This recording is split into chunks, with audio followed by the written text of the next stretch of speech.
Hello and welcome to Fishburners. As CEO of Fishburners, it's my pleasure to be able to host you all today. I would like to start by acknowledging the traditional custodians of the land to which we meet today and pay our respects to the elders past and present. I would also like to give a special thank you to Senator Michaelia Cash for coming today and supporting our community. I would also like to give a special shout out to the wonderful Sally Ann Williams, who I know is gutted to not make it today, but herself and Mike have really been the brainchildren behind this whole concept and been the passion towards partnering SheStarts, Fishburners and Google for Entrepreneurs. So, hi Sally, wherever the live stream is. You're missed and we're thinking of you. Before we get underway, I would like to thank you for helping us build an inclusive community for everyone. At Fishburners, we have a code of conduct for our space and our events to ensure that all people are welcome and activities are free from any discrimination or harassment. By attending this event and agreeing to our code of conduct, you are helping us build that community, and we thank you. Before I welcome the wonderful Mike Kim to the stage, I would like to explain a bit about the importance of building a community and creating partnerships like the one being announced today. As most of you know, growing a startup is hard. It's especially hard when you're an early-stage founder trying to wear the numerous hats needed to grow your startup. As a founder, you're often the head of product, the head of marketing, sales, HR, finance, tech, all while trying to learn at a ridiculous rapid rate, usually on a very short runway. Fishburners started back in 2011 as the first co-working space in Australia dedicated for tech startups. It's hard to picture now, but only 7 years ago, the startup ecosystem was pretty much non-existent in Australia. Founders were generally working from their home office and trying to navigate their startup journey on their own. Fishburners was started by startup founder Mike Casey and seed investor of PayPal, Peter Davison, who was sick of seeing the best talent in Australia constantly go to Silicon Valley because we didn't have a strong enough startup ecosystem in Australia to keep them here.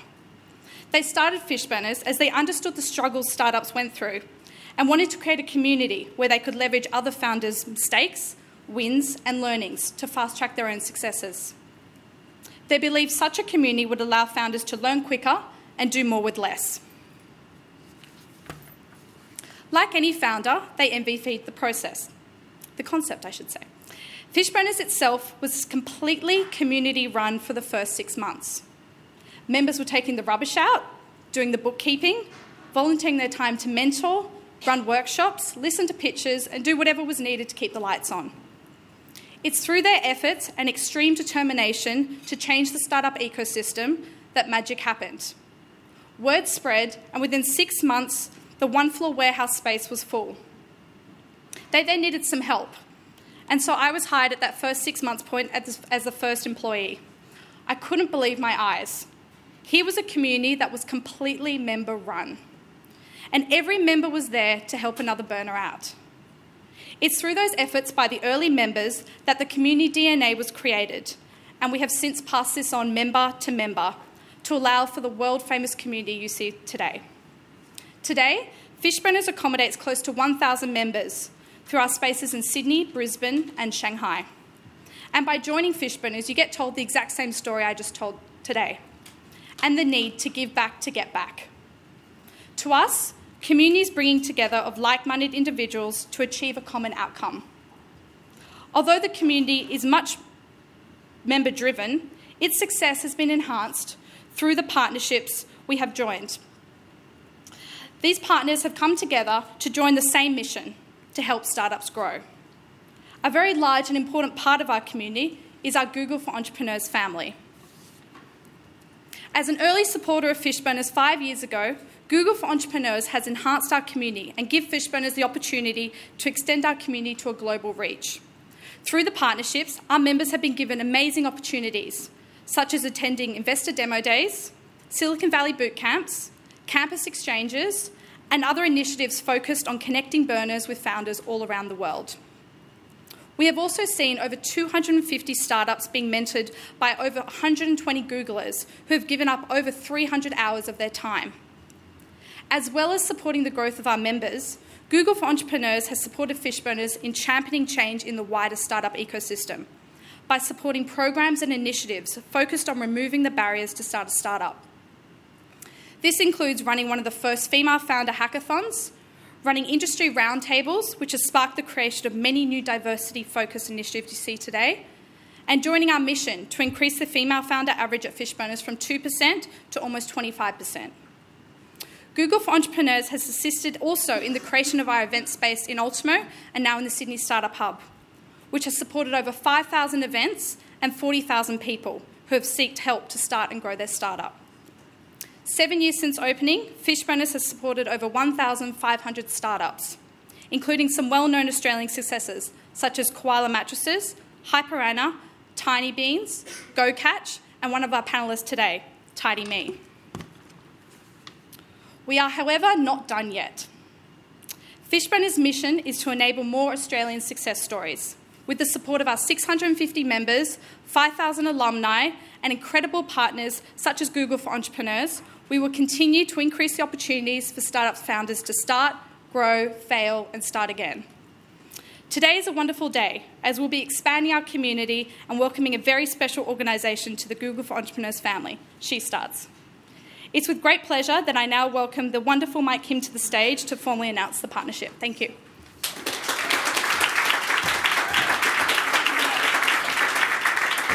All right. Good morning, everybody. How is everyone feeling today? All right. It is my first time in Sydney, and I can't believe this is your winter. Fantastic. I just flew down from Seoul, where it is 39, 40 degrees. It's our summer, and I am melting. So I spent the weekend at Watson's Bay and saw people swimming and can't believe that you get to enjoy this. So thank you for the warm reception. My name is Mike Kim. I lead APAC partnerships for Google for Entrepreneurs. And we are a team dedicated to empowering entrepreneurs around the world. I lead the APAC region, so week by week I travel to different countries throughout Asia. And my job is to seek great organizations that have one mission, and that is to support entrepreneurs with their dreams. And so I think it was a few months ago, nearly almost 6 to 8 months ago, that Sally Ann Williams introduced me to a woman named Nicola. And the first time we had a call, the energy, as you will see soon, was obvious.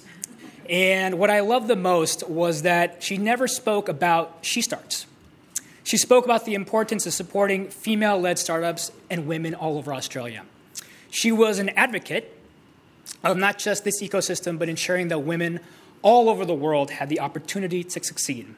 And so today, as we stand here at Fishburners, which is our first Australia partner, I want to begin by first saying thank you to Pandora and her amazing leadership here. So Pandora, thank you. We would not be here today if it wasn't for Fishburners and Pandora's steadfast leadership. I was here last Friday on their pitch night, and what struck me as I travel around Asia and I've been able to see many different ecosystems is that this one is very much homegrown. The Sydney startup ecosystem is very much ground up. You could feel that. And that Friday night event, you could tell, was run not by Fishburners, but by the people of this community. And that's what I love so much about this. It's not top down. It's from the ground up. And so when I look at SheStarts and the fact that today we partner with SheStarts, I know, again, it will not be a top-down movement. This is a movement started by the women of Australia, and it will spread around the world. And so what is Google for Entrepreneurs? Google for Entrepreneurs is a team that takes the best of Google, our talent, our products, our resources, and ensures that we share that with the people around the world. And so we've launched partnerships in Bangkok, London, Madrid, all over the world. And today, SheStarts comes online to a global network. Now all the members of SheStarts can travel to all our partner locations and work, and they are connected now to a global community of entrepreneurs. And so it is my great pleasure to be able to announce to you and to bring up on stage Nicola, who is a part of Blue Chili and was the founder of SheStarts. But before that, I just want to tell a quick story about why I love her so much.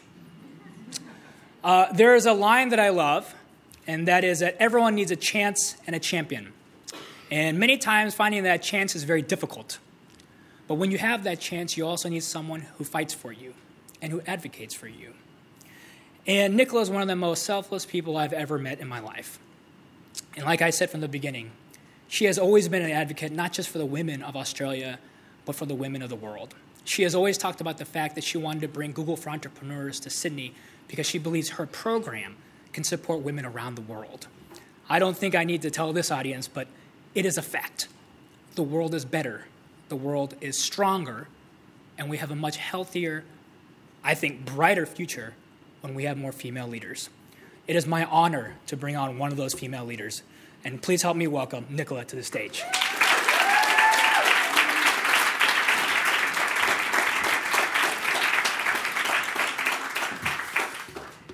It takes a lot to make me speechless, but I'm feeling just a little bit tongue-tied after that amazing introduction. Mike, thank you for your personal support and for believing in the mission of what we're trying to do here, of what we are doing here, and what we're going to continue to do as we grow this amazing community of female leaders supported by an entire ecosystem of everybody getting behind a different kind of future.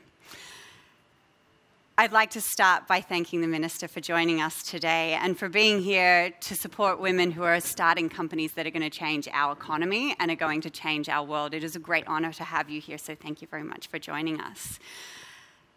4 weeks ago, I was sitting in a room in San Francisco with a group of pretty awesome women, a group of female founders from our second SheStarts cohort, and we were reflecting on the 2 weeks we had just spent in New York and San Francisco, meeting with some of the most incredible women business leaders from across the world.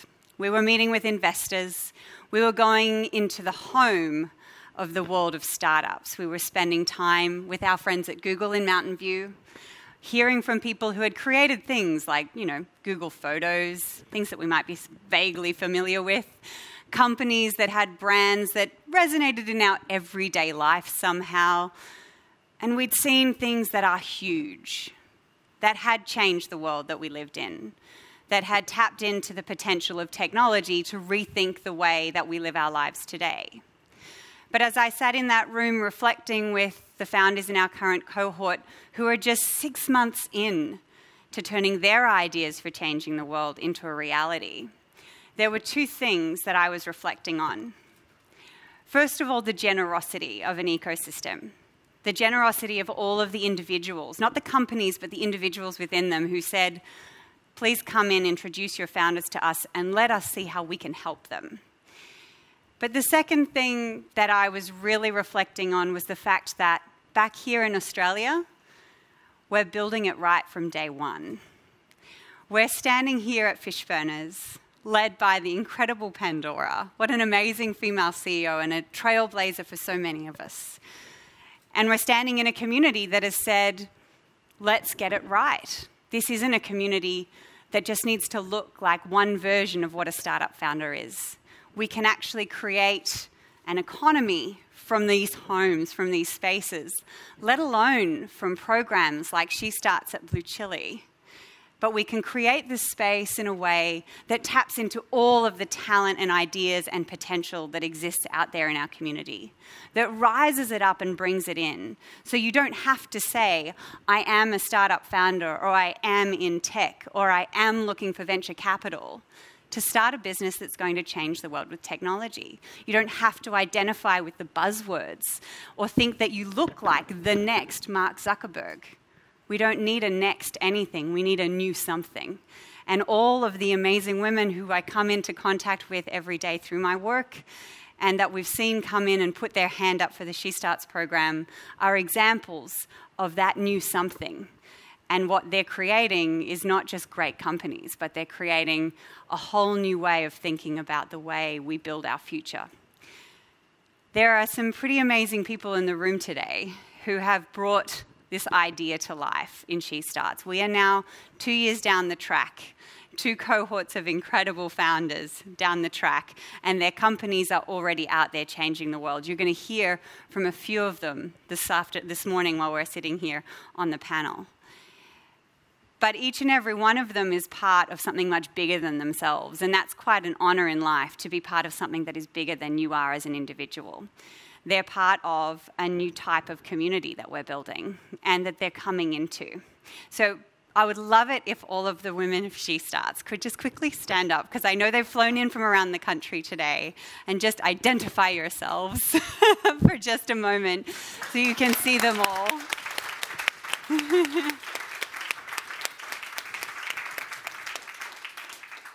These are women who, 2 years ago, before we first launched SheStarts at Blue Chili, many of them didn't really know what a startup was. They didn't identify as, I'm a founder. They didn't necessarily know what this whole ecosystem was all about. But they were people who saw problems in the world and decided that they needed to change them. Decided that it was time to stop waiting for someone else to do it, just to go out there and get it done. And they're getting it done. These are founders who, over the last couple of years, have launched companies that have gone on to raise significant investment to show that backing and investing in female-led companies is a really smart investment move. It makes great economic sense. And their companies are solving problems for customers that no one else was thinking about in some cases, that weren't looking at problems from the angle that they look at. They've gone on to find partnerships with global deals, with big brands, and they've attracted amazing teams of people who want to work with them, because who wouldn't want to work with a bunch of passionate, inspiring, talented, brilliant rock stars? And that's what each and every one of them are. And they're doing it their way. They're not following this concept of a startup founder has to live on the edge of the cliff, ready to fall off at any minute. They're not sitting there saying the only way to do this is to eat ramen noodles for 3 years straight, because we like to eat in nice restaurants too. They're building companies that are going to survive because their leaders are going to survive. And they're building that resilience and that grit that is so essential when you're just simply trying to change the world. So it is the inspiration of all of these incredible women that we take when we think about what we're creating with SheStarts. I joined Blue Chili back in 2016, and I didn't come from the world of tech. I was just like so many of the women who've come into our programs, and was thinking about the fact that the statistics were pretty crap. You know, Pandora was talking about how they've driven change here at Fishburners in their membership to take it from a very low base up to around 25% of their members who are women. The Australian ecosystem is not unique in the world in that all over the world, women have not been present, have not been having the same opportunities to really thrive and drive this part of our economy. The tech and innovation boom that we're living in is not going to be realised, is not going to reach its full potential if 50% of our population is missing out. I look in the audience and I see Mon Wolf, who started Startup Muster, who has given us the statistics to watch and track this change from when I started, and there was about 18% of founders here in Australia, which was better than a lot of other ecosystems around the world, but 18% in 2016, and we're now edging close to 25%, and we're going to see, I hope, more change when their latest report comes out this year. We're sitting there with our fingers crossed, aren't we, Mon? But we only get there because across the ecosystem we're working together. And that's why when I look out here today and I see our friends from all of the ecosystem partners that we have, from organisations like Heads Over Heels and Springboard, who are sitting in the audience today, from our partners who backed the ideas of SheStarts at the very beginning, when it was just me sitting there in a room with Colette and Chris and Seb saying, we've got this crazy idea to start an Accelerator program. Oh, and by the way, also to engage an ecosystem. Oh, and PS, to start a documentary series, and we think you might want to be a part of it. And ANZ and MYOB said yes. And companies like Microsoft and LinkedIn came on board. And today, one of the biggest, most noble brands in the world, in Google, is on board with us. Sally Ann has been there from the very beginning, and she's here with us today in spirit. She's off learning how to be an even greater leader in some Harvard course that she got into, of course, in Melbourne, and we miss her. But Sally Ann Williams from Google is one of those people who said at the very beginning, okay, let's go on this ride together because you're right, we need to change things. And we're here today, and we were met through Sally Ann that Mike and I were able to start a conversation about how we could work together to have a tenfold impact from what we've done here right into ecosystems across the world. But I want to share with you a little video clip that gives you a sense of why this really matters. Things aren't equal in this world for women. We can't have a brilliant country or a brilliant future if we don't have half of our population engaging in the most exciting part of our economy.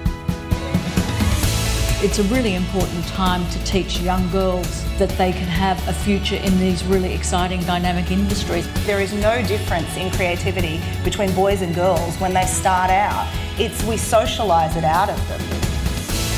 By coming out and saying, I'm a woman in business, or I'm a Hispanic woman in business, or I'm an LGBTI woman in business, I'm actually normalizing that women that have those identities are in business. We can all be a part of that. How can I change what it's like for females in the industry? By being as successful as I am changing it for females in the industry. We want to invest in diversity. We want to invest in incredible companies led by incredible women. We want to send a message that says this is the future of our country.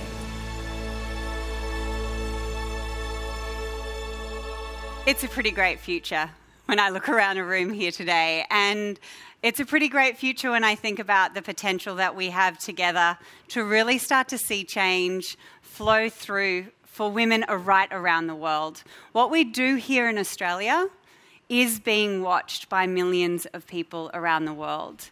The fact that we've been able to not just back these incredible founders, not just connect across an ecosystem and work in partnership and together to make this change, but that we're able to tell those stories so that not just other women around the world, but so that the next generation maybe grows up in a world where they see things differently and they see opportunity and potential.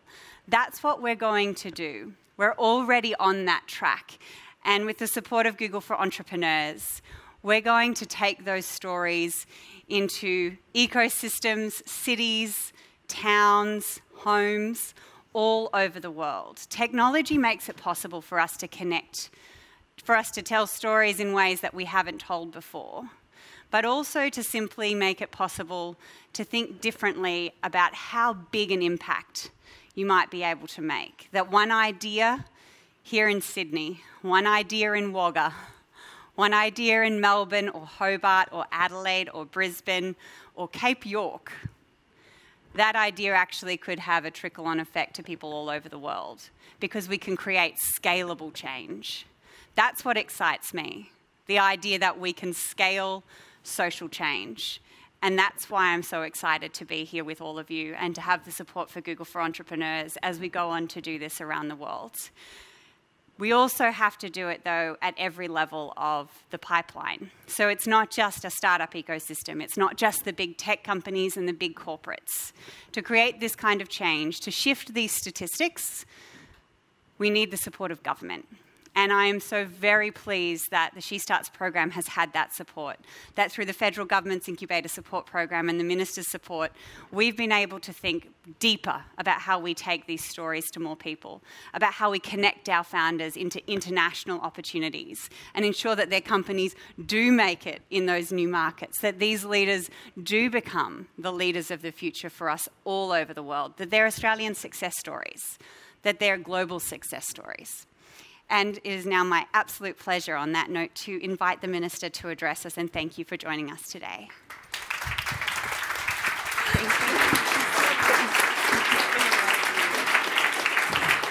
Wow, well, ladies and gentlemen, what can I honestly say? People accuse me in life of being passionate.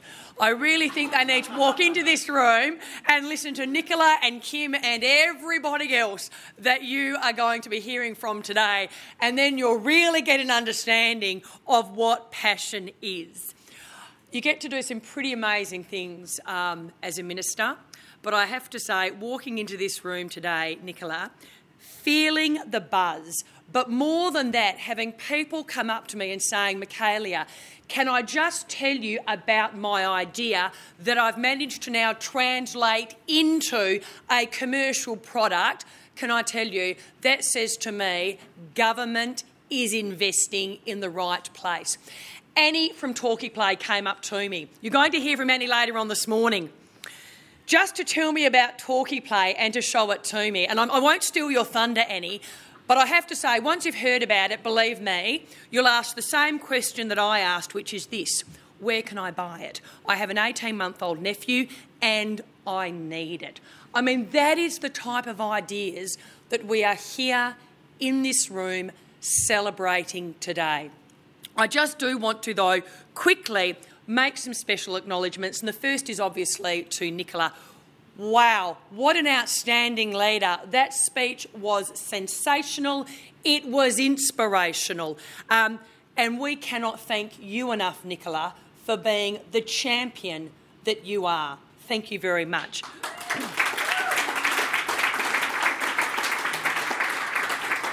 To Pandora, I said to Pandora when I came in this morning, the premises, I know I've been here before, but they're a lot bigger than what they were. And Pandora said, yes, that's because we've grown, we've moved, and we are now 4 times the size of what we were when you first visited us all those years ago. Pandora, congratulations on everything that you have achieved. Again, another inspirational role model for not just the women in this room, but for the men as well. And Pandora, I loved what you said. You said it is all about fish burners, helping people to start, grow, fail and start again. Can I tell you that, you know, you talk about failure with most people and they hang their heads in shame. This is the one community that truly understands what failure is, the first attempt in learning.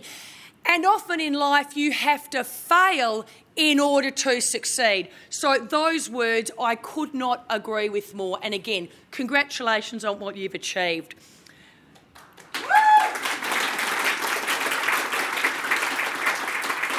But in particular, to Mike Kim and Alex Lynch of Google, ladies and gentlemen, I've now had the opportunity to do a number of celebratory functions with Google. I'm a big believer government is an enabler. And once we have enabled, it is up to industry to walk in and go from there. And Google, you do exactly that. You literally do put your money where your mouth is. But you achieve so much in it, and I cannot thank you enough, and you've heard today exactly what your investment is going to do. So on behalf of everybody here, yet again, can I personally thank you for the investment that you are making in this fantastic partnership.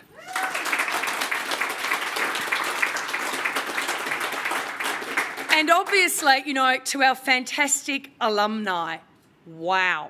Seriously, wow. I personally don't know if I'd have the confidence to do what you have done. I mean, people look at me and they often think, oh, you know, she's a Minister of the Crown, she's a former lawyer. Clearly, she'd do this. And I look at you guys and I think, I don't know honestly if I could. I have such respect for what you have done. You have an idea. But not only that, you are prepared to take a risk, to take a chance and back that idea and see results. And believe me, that deserves the respect from all of us in this room. In particular, when you then hear about the success that we have with a number of these innovative ideas that are literally going to change lives globally. How proud should we be as Australians that an idea that came from Australia could potentially be transforming lives on a global scale. Again, to all of our alumni, congratulations. I actually this morning was at the Afr Innovation Summit. It's been held down the road from here. And I was talking about literally government's role as an enabler. And I'm absolutely delighted that in this instance, and it was mentioned by Nicola, we were able to enable through a $500,000 grant last year through our Incubator Support Initiative, Blue Chili actually making SheStarts happen. And that's what government's role should be. We should enable the private sector to do what it does best. Because at the end of the day, you know what is best for you.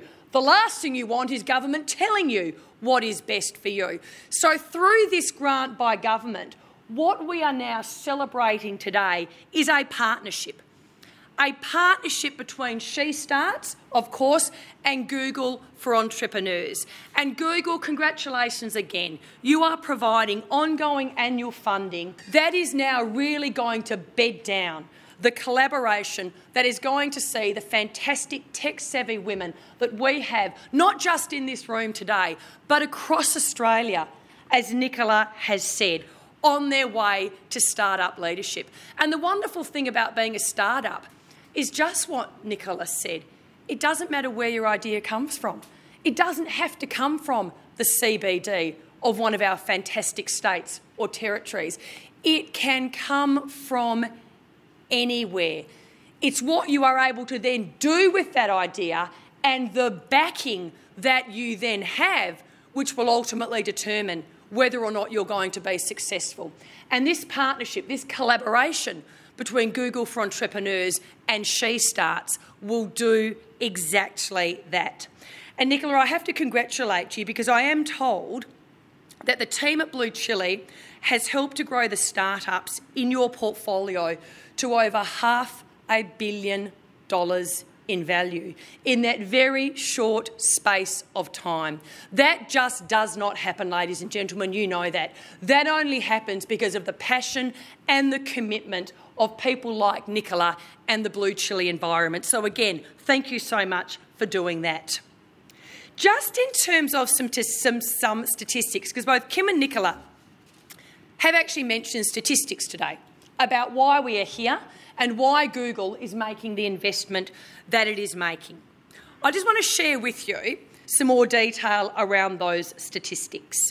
In terms of startups that are founded and co-founded by women, the research is there to back this up. They actually perform better over time. Research this year, so absolutely up-to-date research by the Boston Consulting Group, found that they generate 10% more in cumulative revenue over a 5-year period, $730,000 compared to $662,000. So for every dollar of funding, these startups, those started or co-founded by women, generated 78 cents, while male-founded startups generated less than half, that is around 31 cents. So when both Kim and Nicola talk about why we need more women, in particular in STEM, but tech-savvy women, it is literally also a basic economic fundamental. I don't think we can realise ourselves as a society, quite frankly, if we are not utilising the 50% or the other half of our talent, but also the basic economic fundamentals. When you do look at that research and you see the output that we are getting from startups that are founded or co-founded by women, if nothing else, if we can't convince you on any other reason, the economic reason is there to show why we need to do more to invest in women, in particular in startups. I'm also a huge believer, that you can't be what you can't see. And this investment again goes to creating those women who can be the role models for all of those other women out there, and also the young girls out there who have an idea and they think, can I? And the answer is absolutely yes, you can. And that is represented here today. I'm very passionate about government and enabling investment. We have a number of fabulous programs that we invest in. But one of the programs is the Female Superstars of Science, Technology, Engineering and Math. These are women from around Australia who are total, complete and utter, to use Nicola's words, rock stars. When I came into this portfolio, I actually met them. We funded 30 of these sensational women. And the first thing I said to the department was, fabulous investment. Let's double the program overnight because I think we can at least find another 30 and make it 60. We did it like that because those women are out there. You can't be it if you can't see it. And we've got these women going around Australia literally showcasing their talents in their particular field. So we can say to young girls, absolutely, it's not a dream, it's a goal. Now go and make it a reality. And the other exciting thing that I'm very passionate about, again, as a member of government, is in terms of you can't be it if you can't see it. When I came into the portfolio, so many people came to me and they said, Michaelia, as a woman, I've embarked upon my dream career, whether it be in science, technology, engineering or math, only to find out that there's not too many other women. What can we do to change it? And that's why we've announced, and we will formally announce this person later on this year, a female ambassador for women in science, technology, engineering and math. And the role of this particular person is literally going to be to go around Australia, get into schools, talk the good news story when it comes to increasing female participation in STEM, but also to work with industry. Because as we know, just like Google, all of industry has a role to play when it comes to ensuring we have greater participation of females. Ladies and gentlemen, as I said, it is just an absolute pleasure to walk into a room, to meet so many inspirational young and older women, to be part of a celebration of a partnership between a fantastic SheStarts organisation, but also Google, who, as I said, I've done a number of celebratory functions with Google now. You really are a company that does invest where we need to invest. And again, on behalf of the government, it is just my honour and my privilege to be here today to celebrate with you. And I cannot wait to hear about more of these fantastic ideas that are well on their way to becoming a commercial reality. Well done.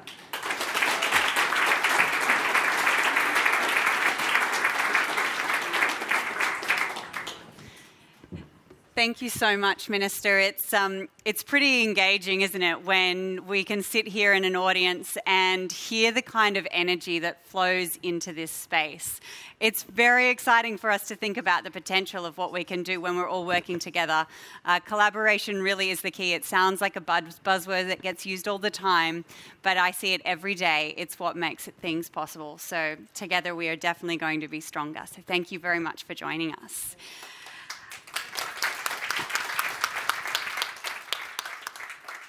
Now, we had a few little insights from the Minister about the kind of women and the kind of companies that are changing our economy here. And so it is now my absolute pleasure to invite just a few of the incredible women that we've got in this ecosystem to join me on the stage.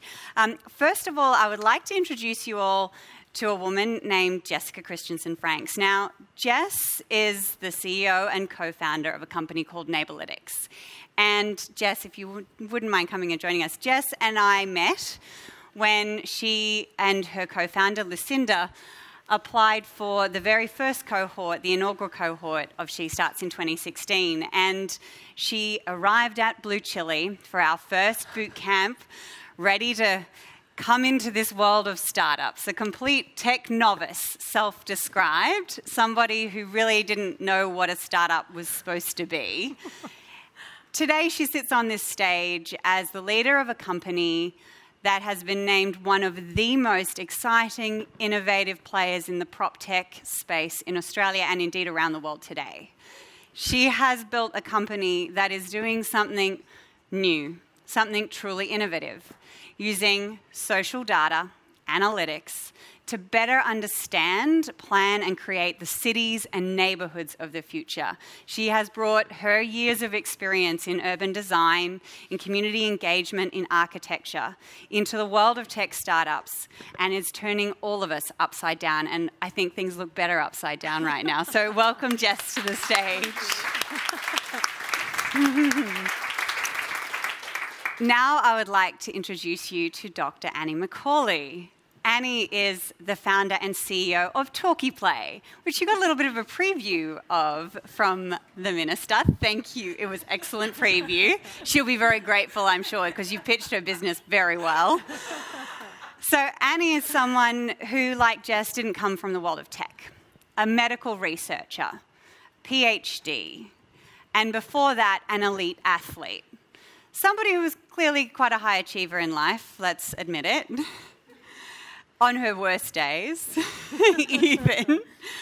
But somebody who decided to jump into this environment of tech startups, not because of a quest for fame or fortune or a desire to emulate anyone else she'd seen go before her in this space, but because in her own home she looked at and into the eyes of her daughter and saw a problem that was worth fixing for her daughter.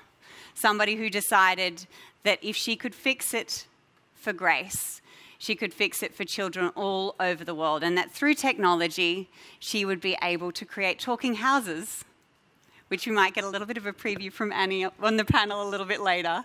But really, we could change the way that children are empowered to learn and to adopt language and to talk. So please welcome Annie.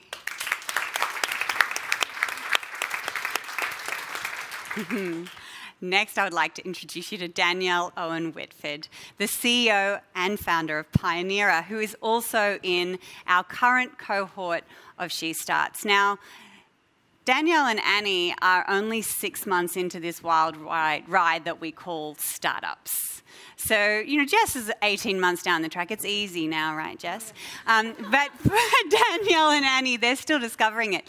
But Danielle came into this space after 20 years working in the corporate sector, having been already a leader in industry with a background, an academic background in communications and psychology that she'd applied into organisational transformation, and yet could see that she needed to jump out and go it alone in order to really solve the problem that is affecting workplaces and lives all around the world, the problem of stress. Did anybody wake up this morning feeling a little bit stressed? I did. Thank God for Danielle, because she's solving it with Pioneera and using technology to understand language and identify opportunities to intervene early in the identification and prevention of stress in the workplace. So Danielle, we're really thrilled you could join us on the panel. Now, our final panellist, Stacy Jacobs. If I could invite Stacy up. Stacy is the CEO and founder of Tidy Me, and a pretty special guest for us today because Stacy is actually the startup veteran on the stage. Should we go with that? Stacy is an original fish burner, somebody who's been in this ecosystem for quite some time now, who's come through community, but also has been shaping and creating it. Before she started her own company back in 2014, Stacy was already into startups, and she was in fact working at General Assembly and engaging with other founders around the ecosystem. But she decided to go out there and create a company in an ecosystem where there weren't many people that looked like Stacy. There weren't many women in 2014.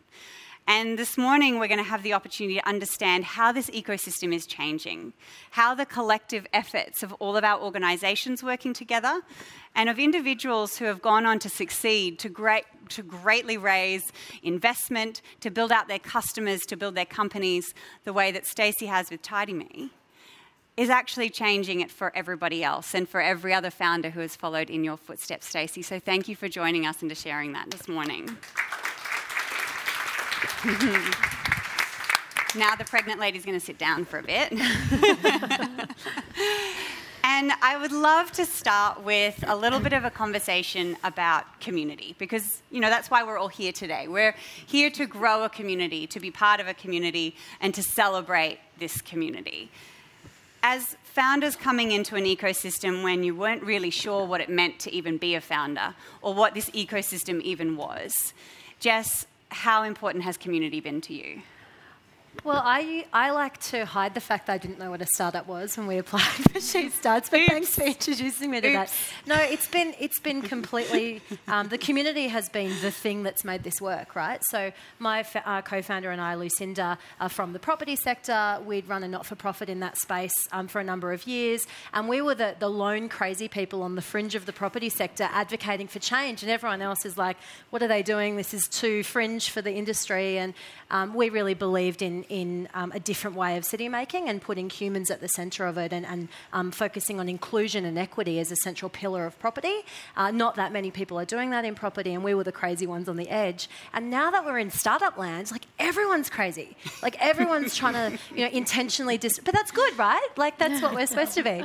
And we're always saying to ourselves, how can we do it better? How can we do it faster? How are we doing it good enough? And how can we improve the work that we're doing? And having that permission to do that with a whole community has completely changed the way we look at the work that we're doing, and given us permission to do it in a faster, quicker way without being written off as the crazy community people.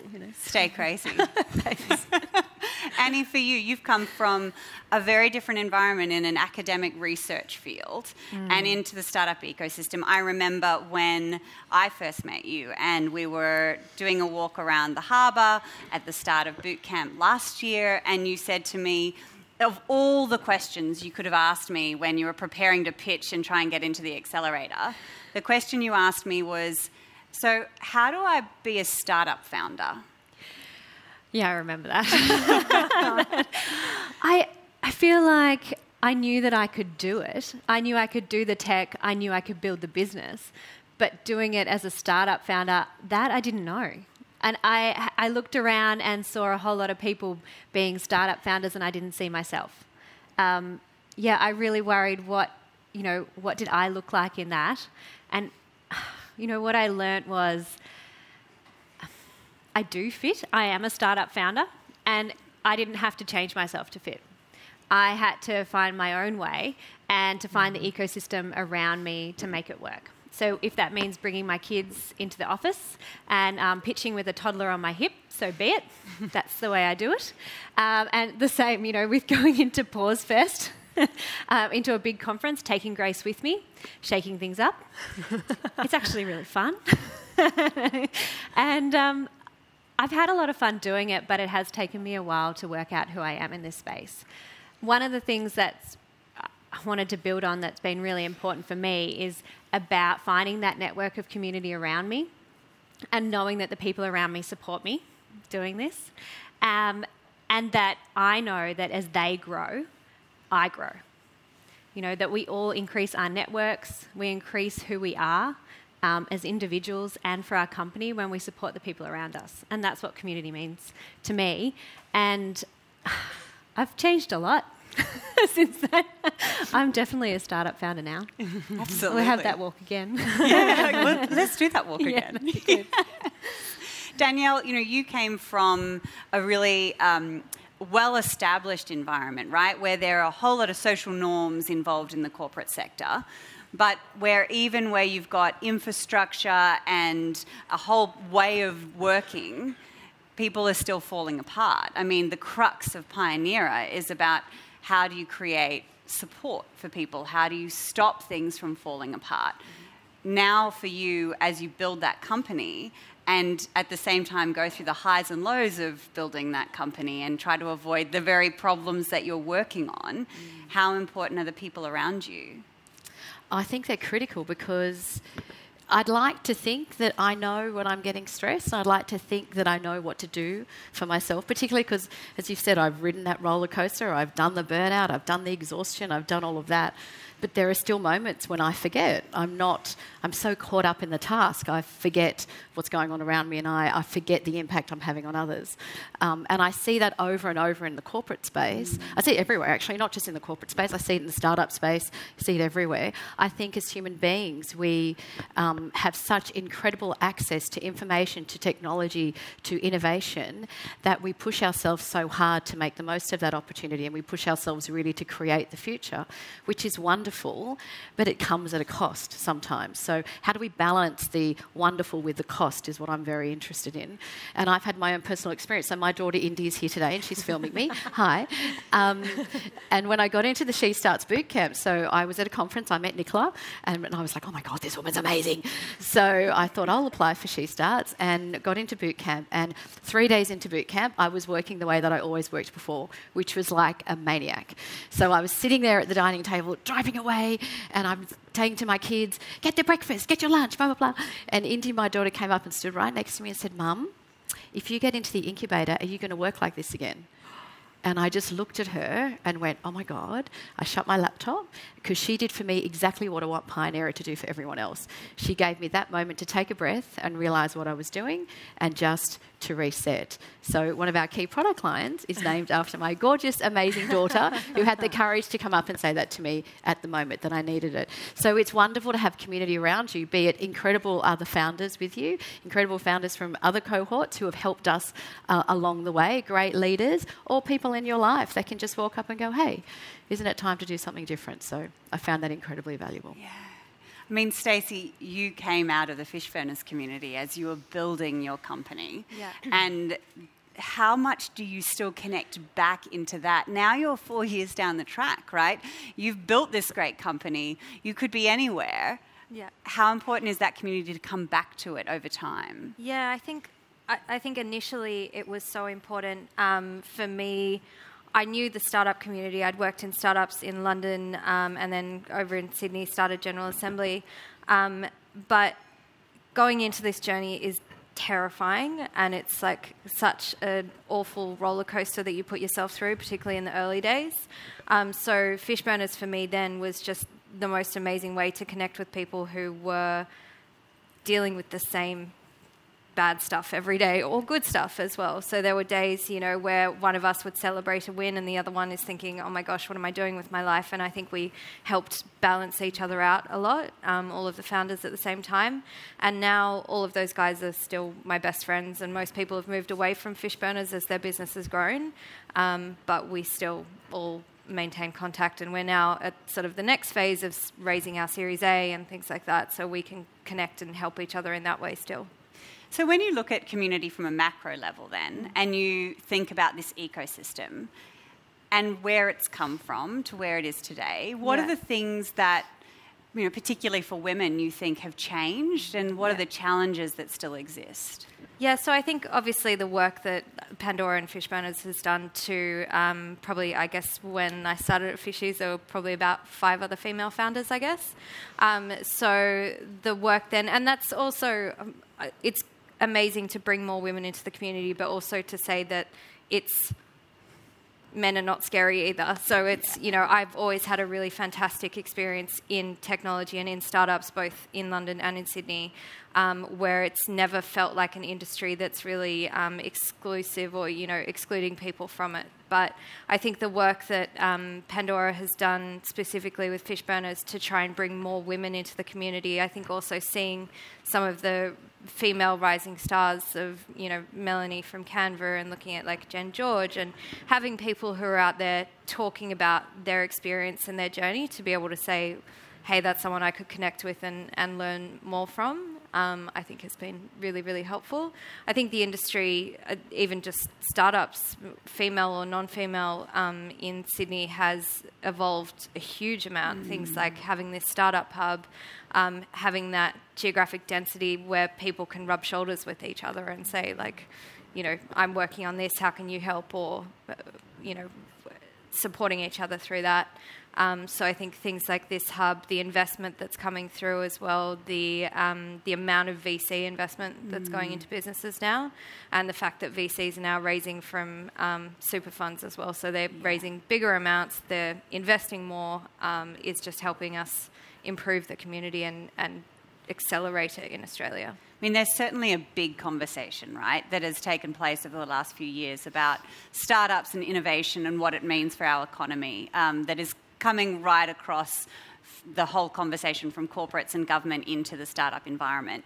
Even with that conversation sort of really taking hold, was there a time for you, Jess, when you still thought that startup world was someone else's world? I mean, you've often said that you wouldn't have applied for SheStarts had it just been put out there as an opportunity for startup founders to apply for an accelerator, that there was something in the messaging that connected you in a different way into this space. Yeah, I mean, I wondered if I'm right for Startup World this morning on the plane on the way here, as I'm trying to figure out what we're doing from a growth perspective and our product and our clients' needs, all the stuff you're trying to constantly, puzzle piece together in your head. So, what was it about SheStarts that really made it work for us is my co-founder was on maternity leave in Samoa while she applied. I didn't know that she'd applied, and then she called me and said, "You got to go to Sydney next week. We got into this thing," and I'm like, "Running the other business, can't go to Sydney," And so we sort of were dabbling in what this would mean, and we saw it as a business model to help us scale our impact. In the other business, we were a consultancy, and we had the phone ringing hot with people always wanting us to work with them. We couldn't grow the team fast enough to cater for that work, and that was the impact we wanted to have on the industry, is to change the industry, and we couldn't hire fast enough. And so when we came into the SheStarts program, we knew that tech was a thing we had to do something with, and we knew that that would be a scaling enabler for us. But it didn't click into place until we went to San Francisco, and until we actually, and I know that's such a cliche, I know everybody says that, but I don't mean being in Facebook or whatever. I mean, it was actually Eventbrite, because they're still a fairly small staff team, but just hearing the reach that they have across the world and how they came up with a way of working, and then suddenly it was able to go to so many other geographies and work in the same way. That was a real lightning bolt moment for me, that's what I want. I don't need a team of 5,000 staff, although, I probably need a couple more because we're all very overworked. But I want to have that reach, and that was the difference for me when I realised this is what I want. I want this business model where we can have that scale of impact. So whether it's called a startup, whether it's just called a tech-enabled business, I sort of don't care about. It's having the ability to go into other markets and influence other parts of the world as quickly as Eventbrite did. Yeah, impact's something that we hear consistently that comes through every one of the startups that has come into the SheStarts program, where they're driven by a desire to make an impact in the world. And often it's deeply personal. It's coming from deep expertise in an industry, knowledge of a problem, or a very personal experience of that problem and a desire to create a real solution. I mean, Annie, in your case, can you talk us through the impact you wanted to have and why you saw the opportunity to have that impact with Talkie Play? Yeah, I can. The Talkie Play is something that I want to make globally accessible, but it's something that I developed that was extremely personal. The pivotal stone happened for me with my daughter, but it actually happened unbeknown really to me at the time, but it happened to me a lot earlier in my journey. I had a really bad accident when I was an elite athlete. A ski fell on me from a chairlift, and I had a traumatic brain injury. So following that, one of the things I had to relearn how to do was talk. So some people might remember watching children learn to talk, but I remember it from the age of 18 and how hard it was. So then, as a twist of fate, having a daughter who then didn't develop speech hit me really hard, because I knew how frustrated she would felt and how locked out of the world she was. Because not only did she not have the ability to talk, which was going to have a massive impact as a researcher, I knew this, on starting lower literacy levels in school. She was going to be one of those 20% that start a lot lower than everyone else. But it also meant in the here and now that when I picked her up from childcare, she couldn't tell me how her day was. And she also didn't have any friends because she couldn't talk to them, talk to the other kids. And I knew what that was like, because I didn't have friends after a brain injury because I couldn't talk. So I had to do something about it, and I had to do it right then. So I stayed up all night for many weeks teaching myself how to code. And then when I worked out that I actually needed electronics as well, I taught myself electronics. So what I did was to use a hardware and software solution. So the hardware attaches, it just sticks on to anything. So if you could imagine Talkie Play sitting in this room, every one of your chairs with a sticker, here it is, sticks on the back of it, and all of a sudden it's a smart talking chair. And it can talk to you. It says, "Hi, I'm a chair." And then chair, and it sings, "I'm a chair, I'm a chair, I'm a chair, I'm a chair, sit on me." That actually grabs their attention really well. Music is very powerful, and it engages them in language, and it makes them feel like, I did it myself. And at the end of the day, that's what we want. I don't want them to know, I don't want my daughter to know how it happened, but I want to know that she learned how to talk and feel empowered to do it herself. And this is the best way to do early literacy, when you feel empowered to do it yourself. It's a long life. We have to start from within. And what I want to be able to do is bring that to every child in the world.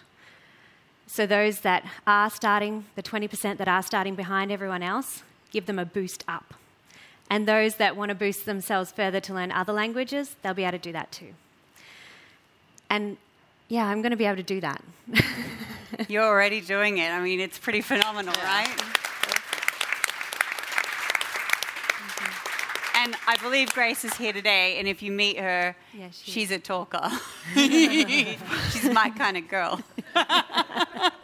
Oh, she is. I mean, Danielle, you spoke of that same motivation of looking at your own kids and looking at the world around you, looking at your colleagues and looking at yourself. Yeah. I mean, your own personal experience triggered your whole desire to create Pioneerer, to change your own life as a starting point, and then to flow that onto others. Can you talk us through that? Yeah, so I had been, as you said, in the corporate world, I'd say 20 years. God, I feel so old. For a long time, and you get used to the way that you work, and you get used to what you sacrifice in order to be successful. And I think it's a bit like the frog in the pot of water. You put it in, and the temperature level starts to rise. You don't realise you're at boiling point until you actually start to explode and fall apart, I guess, for want of a better term. And I had health professionals and medical professionals telling me there's something wrong, your body shouldn't be doing this, you shouldn't be like this. Yet I thought I was totally fine, and no one in the workplace could see anything because, we put our mask on and we go to work, and, if you're good at what you do, you get on and, you make it work. And as Annie said, in her situation, she experienced something very different and incredible. This is an incredible woman. My point was I decided to leave the organisation I was at. It was just a gut instinct, made the call, left, took the kids overseas for a holiday. We'd never been on a big holiday. And I was crossing the road with my children. My son was 7 at the time, and he grabbed my hand to cross the road, and I realised we hadn't held hands, he hadn't come and hugged me or anything for months, because part of the burnout is you withdraw from everything. So I'd withdrawn from all of my relationships, I'd withdrawn even from my kids, and I'm a single mum, so it's not good for them, it's not good for me to withdraw. And it was at that moment I went, right, this is not right. I'm going to change my life. I'm not going to work like this anymore. And I think I can help others do the same. So I had to heal myself and spend a lot of time healing myself, and why I'd put myself in that position, and what did I value, and how I measured success in myself and how I measured success for my family. And then I started doing things differently. And through the doing things differently, I observed the same thing everywhere. And I started talking to people openly about, how are you feeling, and how's it going, and is this a problem, or is that a problem? And this was my experience. And the first time I said to someone, this was my experience with burnout, honestly, it was like a knife to the heart. It was humiliating to admit that I had gotten myself in that position as an executive, a high performer. People look from the outside and they go, oh my God, you're amazing. And I'm like, not really, because I'm falling apart on the inside. That first time of admitting it was quite humiliating, but liberating in the sense that was the start of me thinking I could help people and I could do this potentially at scale.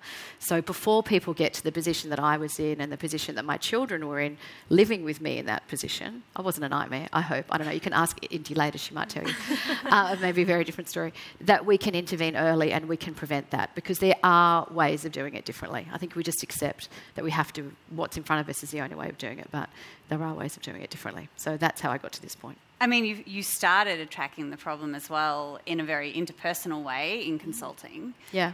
What was the tipping point for saying, actually, I want to do this at scale, and I think there's a role for technology in this, and actually I'm going to step into technology myself to do that? Yeah, it just sort of evolved. So I had always led teams based on the early intervention technique. So I would look for language, I would look for behaviour when I really thought people were struggling, about to fall off a cliff, and I would pull them back and I would deal with them. And I was a senior enough that I could help them resolve things. So I'd done that for a long time. And then when I walked into other organisations, consulting and coaching, I saw the same thing over and over, and I saw leaders really struggling with it. They just didn't know what to do. And I'd say, oh, why don't you do this and why don't you do that? And it just felt really easy, to tell them what to do, of course.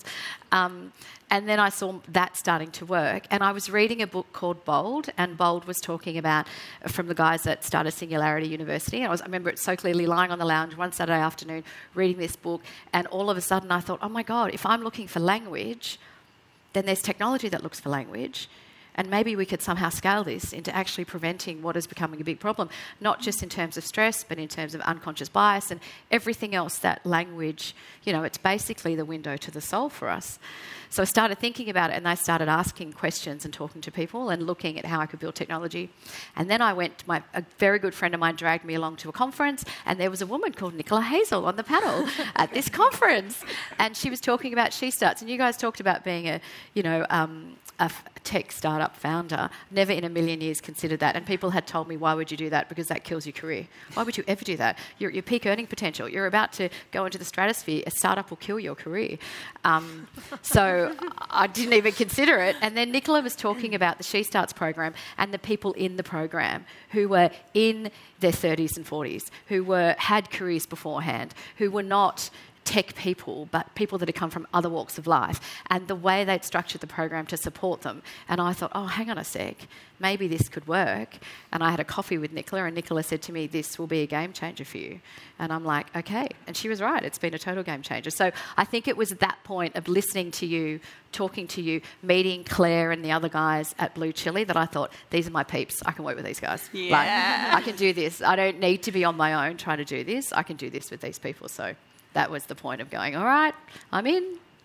All in. All in. All in, no stepping Feet back first, now. Straight in. Yeah, yeah. That's it. Yeah. I mean, Stacey, for you, you're further down the track now, so you can see and look back and learn from for yourself, but also share with others all of the hurdles along the way and the things you wish you knew.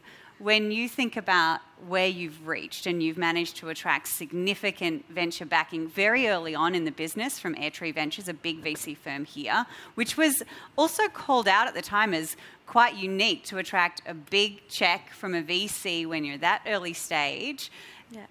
Thinking about investment and thinking about the opportunities for women, where we know one of the big data sets that shows where we're lagging behind is attracting venture capital. Women make up 5% or less of startups that actually attract venture capital.